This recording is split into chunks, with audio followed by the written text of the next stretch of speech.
అంతేకాదు వేములవాడ రాజన్నను కూడా కేసీఆర్ మోసం చేశారని ఆరోపించారు సీఎం రేవంత్ రెడ్డి. తెలంగాణలో ప్రాజెక్టులు కట్టింది కాంగ్రెసే, ఇప్పుడు పెండింగ్ లో ఉన్న వాటిని పూర్తి చేసేది కూడా కాంగ్రెసే అన్నారు.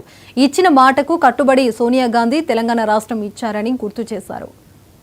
తలెత్తుకొని నాది తెలంగాణ రాష్ట్రం, 4 కోట్ల తెలంగాణ ప్రజల కోరిక నెరవేరాలి, కరీంనగర్ గడ్డ మీద నుంచి ప్రజలకు ఇచ్చిన మాట నెరవేర్చాలి అని వారు ఇచ్చిన మాటకు కట్టుబడి ఇవాళ తెలంగాణ రాష్ట్రం ఇచ్చింది. కాబట్టి మనందరం గర్వంగా తలెత్తుకొని నాది తెలంగాణ రాష్ట్రం, ఈ తెలంగాణ రాష్ట్రంలో ఇందిరమ్మ రాజ్యం ప్రజా ప్రభుత్వం ఉన్నదని ఇవాళ మనం గొప్పగా గర్వంగా చెప్పుకునే పరిస్థితులు ఈరోజు మనకు వచ్చినాయంటే శ్రీమతి సోనియా గాంధీ గారు కరీంనగర్ గడ్డ మీద నుంచి ఇచ్చిన మాట అన్న సంగతి నేను మీకు గుర్తు చెయ్యదలుచుకున్నా.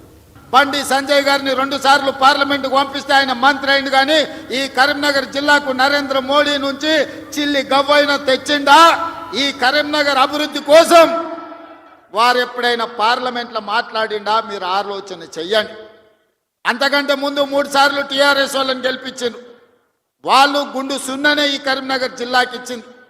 నిజంగానే వినోద్ కుమార్ గారు, చంద్రశేఖర్ రావు గారు వీళ్ళందరూ ఈ ప్రాంతానికి నీళ్లు తెచ్చినుంటే, నిధులు ఈ ప్రాంతంలో ఖర్చు పెట్టినుంటే ఈ కలికోట సూరమ్మ ప్రాజెక్టు పెండింగ్ ఎందుకుంటుండే, సిరిసిల్ల నియోజకవర్గంలో ప్యాకేజీ 9 పడావు ఎందుకు పడుతుండే, ఈ దేవుడు రాజన్న కోడె దూడలను ఇచ్చి కోరికలు నెరవేర్చే రాజన్న మందిరం 10 సంవత్సరాలు పడావు పడ్డట్టుగా ఎందుకు ఉంటుండే అని నేను ఈ మిత్రులను అడుగుతున్నా.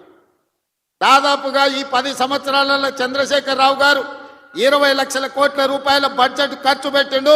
తెలంగాణ రాష్ట్రాన్ని 7 లక్షల కోట్ల రూపాయల్లో అప్పుల ఊబిలో ముంచిండు. 7 లక్షల కోట్ల రూపాయల అప్పు తెచ్చిన చంద్రశేఖర్ రావు, 10 సంవత్సరాలలో 20 లక్షల కోట్ల రూపాయలు ఖర్చు పెట్టిన చంద్రశేఖర్ రావు 100 కోట్లతోని రాజన్న దేవాలయాన్ని పూర్తి చేయలేకపోయిందా? ప్యాకేజ్ నెంబర్ 9 సిరిసిల్లలో ఎందుకు పడావు పడ్డది?